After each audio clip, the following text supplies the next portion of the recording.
Hello दोस्तों, welcome to my YouTube channel. आज हम करेंगे चैप्टर 10 वृत्त। तो हमें कुछ महत्वपूर्ण परिभाषाएं दी हुई है, तो हम सबसे पहले उनको पढ़ लेते हैं। यहाँ पर हमें अप्रतिच्छेदी रेखा की परिभाषा दी हुई है।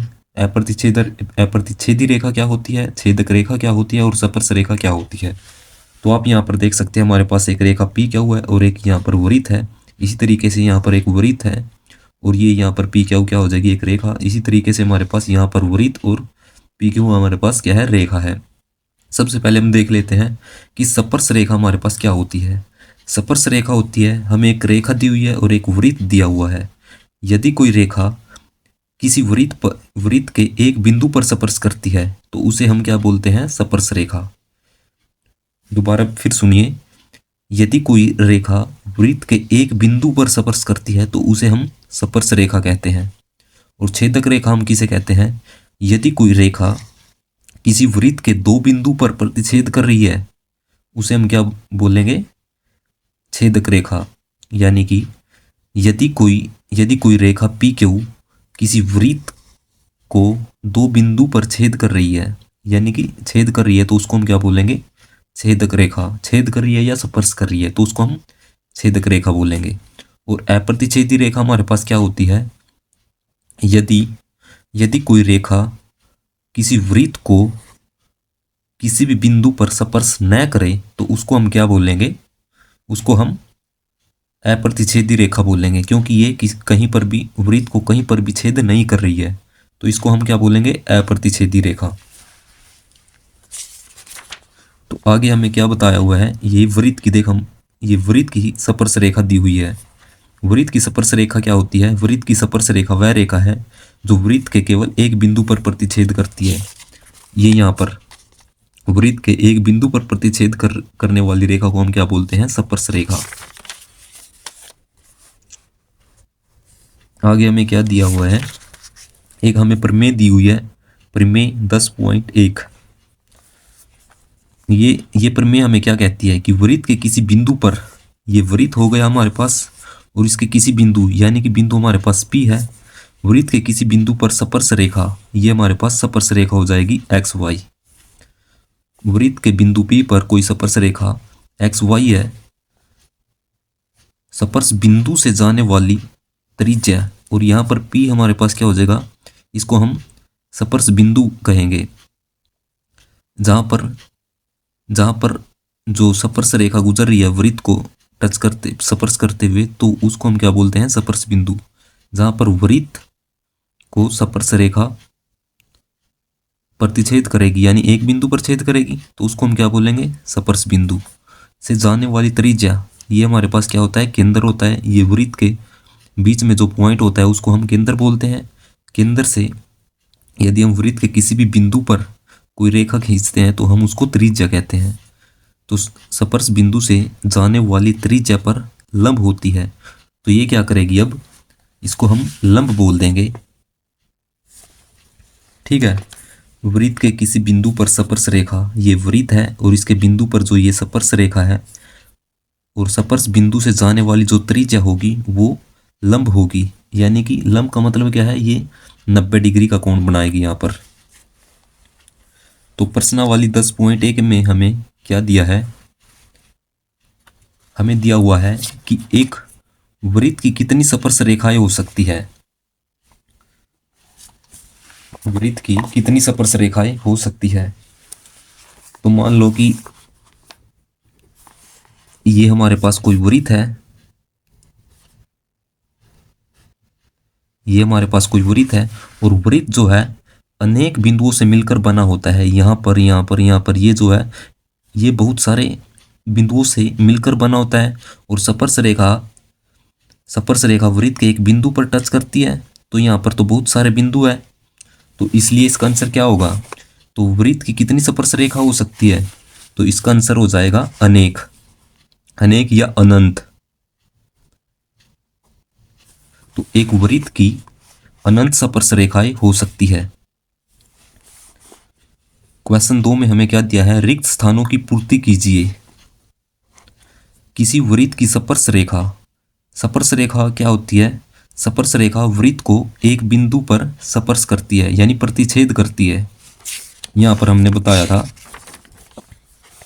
यहाँ पर जो स्पर्श रेखा है वृत्त को एक बिंदु पर प्रतिच्छेद करेगी, तो उसको हम क्या बोलेंगे, स्पर्श रेखा कहेंगे। और वृत्त को दो बिंदुओं पर प्रतिच्छेद करने वाली रेखा को हम क्या कहते हैं, छेदक रेखा। ये यहाँ पर ये हमारे पास वृत्त है और ये पी क्या हुआ, हमारे पास रेखा है। तो वृत्त को दो बिंदुओं पर छेद करने वाली रेखा को हम क्या कहते हैं, छेदक रेखा। तो यहाँ पर आ जाएगा हमारा वृत्त की स्पर्श रेखा एक बिंदु पर, यहाँ पर आ जाएगा एक, और वृत्त को दो बिंदु पर प्रतिच्छेद करने वाली रेखा को यहाँ पर आ जाएगा छेदक रेखा कहते हैं। यहाँ पर आपने छेदक लिखना है। एक वृत्त की खालिस्तान समांतर स्पर्श रेखाएं हो सकती है।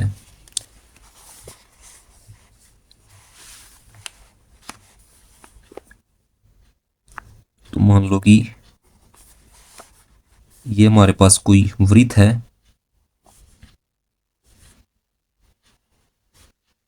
ये हमारे पास कोई वृत्त है, इसकी समांतर स्पर्श रेखाएं कितनी हो सकती है।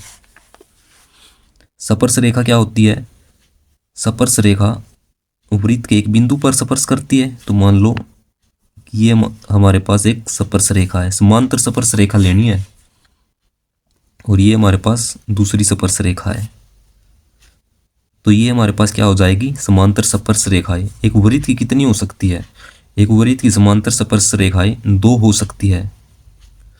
क्योंकि देखो यहाँ पर समांतर का मतलब क्या होता है कि जहाँ पर अंतर, जहाँ की दो रेखाओं के बीच का जहाँ पर अंतर सभी जगह समान हो, यानी कि यहाँ से लेकर यहाँ तक का यदि अंतर मान लो कि 5 मीटर या 5 सेंटीमीटर है, तो यहाँ पर भी अंतर समान रहेगा और यहाँ पर भी अंतर समान रहेगा और यहाँ पर भी।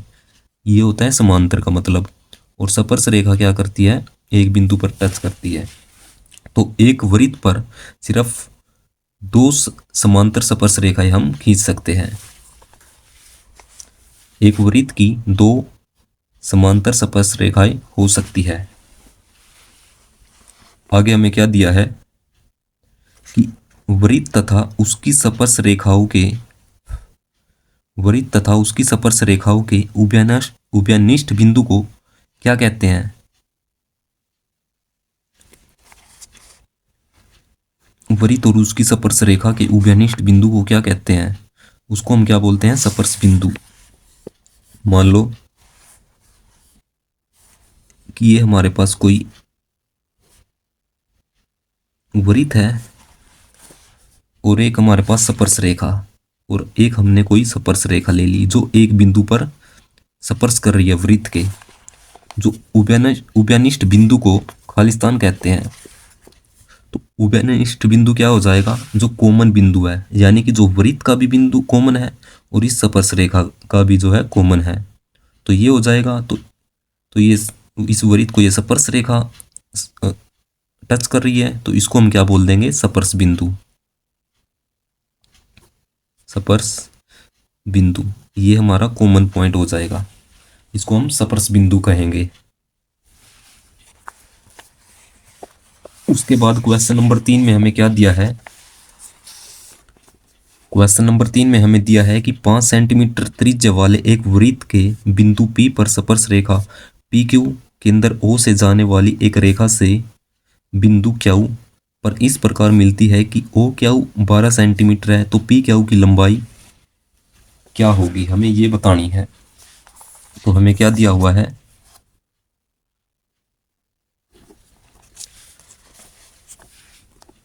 एक वृत्त हमारे पास, सबसे पहले हम एक वृत्त बना लेते हैं। तो ये हमारे पास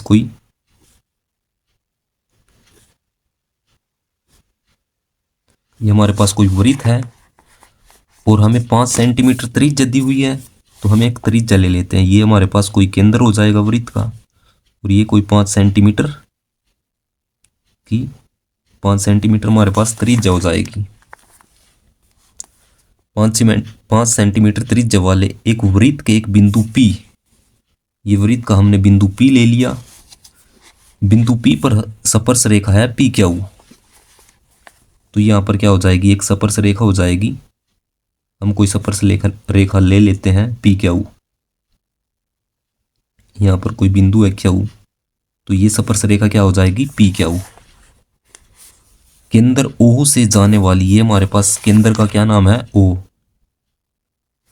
केंद्र ओ से जाने वाली एक रेखा से बिंदु क्यू, ओ से जाने वाली रेखा से बिंदु क्यू इस प्रकार मिलती है। तो हम इसको क्या करेंगे, ओ को क्यू के साथ मिला देते हैं। ये मिल गई, इस प्रकार मिलती है कि ओ क्यू कितना हो जाएगा, 12 सेंटीमीटर। तो ओ क्यू की लंबाई हमारे पास कितनी हो जाएगी, 12 सेंटीमीटर। ये हमारे पास 12 सेंटीमीटर हो जाएगा। तो पी क्यू की लंबाई हमें बतानी है कि पी की और क्यू की लंबाई कितनी होगी। तो ये देखो, सबसे पहले आप, ये हमारे पास वृत्त के किसी बिंदु पर जो स्पर्श रेखा होती है, और ये स्पर्श बिंदु से जाने वाली जो त्रिज्या होती है वो क्या होती है, लंब होती है। तो ये 90 डिग्री का कोण बन जाएगा, यानी कि एक समकोण त्रिभुज हो जाएगा। तो समकोण त्रिभुज के अंदर ये हमारे पास लंब है और ये आधार हो जाएगा, और ये क्या हो जाएगा, कर्ण हो जाएगा। तो यहाँ पर हम क्या कर सकते हैं, पाइथागोरस प्रमेय लगा सकते हैं। तो लिखेंगे पाइथागोरस प्रमेय से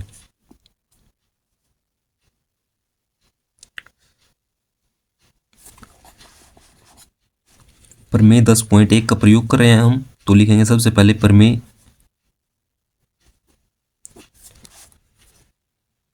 10.1 से, एक से तो ये हमारे पास क्या हो गया, लंब हो गया। अब हम क्या करेंगे, इसके अंदर पाइथागोरस थ्योरम का यूज करेंगे।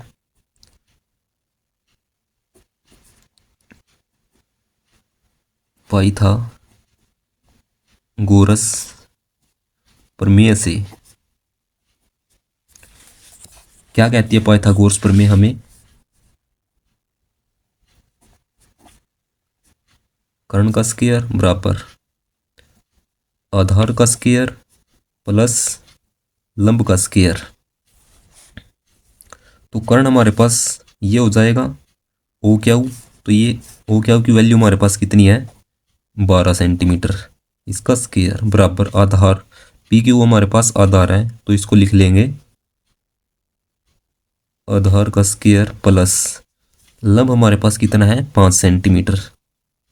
तो ये 5 का स्क्वायर, 12 का स्क्वायर कितना हो जाएगा, 144 बराबर ये आधार का स्क्वायर प्लस 5 का स्क्वायर हमारे पास 25 हो जाएगा। इसको इस तरफ लेकर के आएंगे तो 144 माइनस 25 बराबर आधार का स्क्वायर। तो ये हमारे पास कितना हो जाएगा, तो ये 144 में से हम 25 को माइनस करेंगे तो ये बनेगा 19, और ये आधार, और इस स्क्वायर को दूसरी तरफ लेकर के आएंगे तो ये वर्गमूल हो जाएगा। तो इस आधार की वैल्यू हमारे पास कितनी आई, वर्गमूल 119। तो हमें यही बताना था कि जो पी क्यू की लंबाई है वो कितनी होगी, ये हो जाएगी वर्गमूल 119 सेंटीमीटर। क्वेश्चन नंबर 4 में हमें क्या दिया है, क्वेश्चन नंबर 4 में हमें दिया है कि एक वृत्त खींचिए, एक वृत्त खींचिए और एक दी गई रेखा के समांतर दो ऐसी रेखा खींचिए कि उनमें से एक स्पर्श रेखा और दूसरी छेदक रेखा हो। सबसे पहले तो हमें एक वृत्त खींचना है, तो हम यहीं पर बना लेते हैं एक वृत्त। एक वृत्त खींचिए,